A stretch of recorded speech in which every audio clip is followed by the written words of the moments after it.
পৃথিবীতে সবচেয়ে একদম সবার সামনে ঘটে যাওয়া একটা গণহত্যার কিন্তু কোনো মানুষের কোনো পাত্তা নাই, কিচ্ছু নাই। সেটা হচ্ছে সুদানের গণহত্যা। আরএসএফ দ্বারা সেটা গণহত্যা হয়েছিল। এটা কিছুদিন আগে। তো এখানে প্রায় অনেক মানুষ মারা গেছে এবং ট্রাকে করে মানুষকে নিয়ে আহ, মাটির নিচে রাখা হয়েছে। তাদের লাশ কোনো জানাজা কিচ্ছু হয় না। সবাই ছিল মুসলমান বেশিরভাগ। তবে এটার পিছনে একটা কাহিনী বলি, সেটা হচ্ছে যে সুদান ছিল 2011 সাল পর্যন্ত চায়নার সবচেয়ে শক্তিশালী একটা ঘাঁটি। চায়না এখানে অনেক ইনভেস্ট করছে, অনেক টাকা ইনভেস্ট, প্রায় 6 বিলিয়ন ইনভেস্ট করে অনেকগুলো তেলের পাইপলাইন বানাইছে, বিভিন্ন টাওয়ার অনেক কিছু বানিয়েছে, যেটা যেমনটা সবসময় করা যায় না, বিভিন্ন জায়গায় গিয়ে গিয়ে ইনভেস্টমেন্ট করা তার টাকাগুলা। কিন্তু এই জিনিসগুলো সে কিন্তু আমেরিকা দেখতে পারে নাই। তো আমেরিকা বিভিন্ন কারণে বিভিন্ন জঙ্গি গোষ্ঠী বানায়।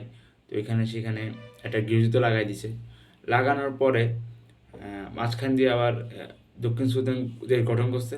দক্ষিণ সুদান দেশ গঠন কারণ কি? তাদেরই কোনো তৈরি করা বাহিনী হয়তো বা কোনো খ্রিস্টানকে মারছে, খ্রিস্টান গণহত্যা করছে।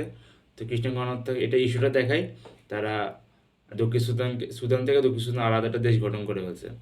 এবং সেখানে এই এত গৃহযুদ্ধের মাঝখানে 4 লক্ষ মানুষ মারা গেছে, 4 লক্ষ মানুষ। বর্তমানে মানুষ মারা যাচ্ছে, এটা আমার চোখে দেখতেছি না এখন।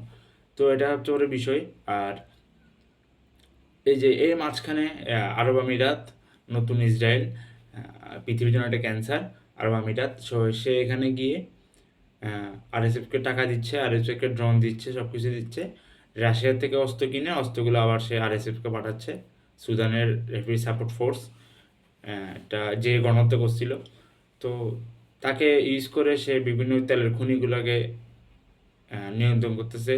সে এখান থেকে তেলের খনি বা তেলের খনি না, ডায়মন্ড, স্বর্ণ, এগুলার খনিগুলো নিয়ন্ত্রণ করতেছে। এমন সে স্বর্ণগুলা এখন দুবাইয়ে আমরা মানুষকে দেখবো রাস্তায় পড়ে আছে, এই স্বর্ণগুলো কিন্তু ওই সুদানের মানুষের স্বর্ণ।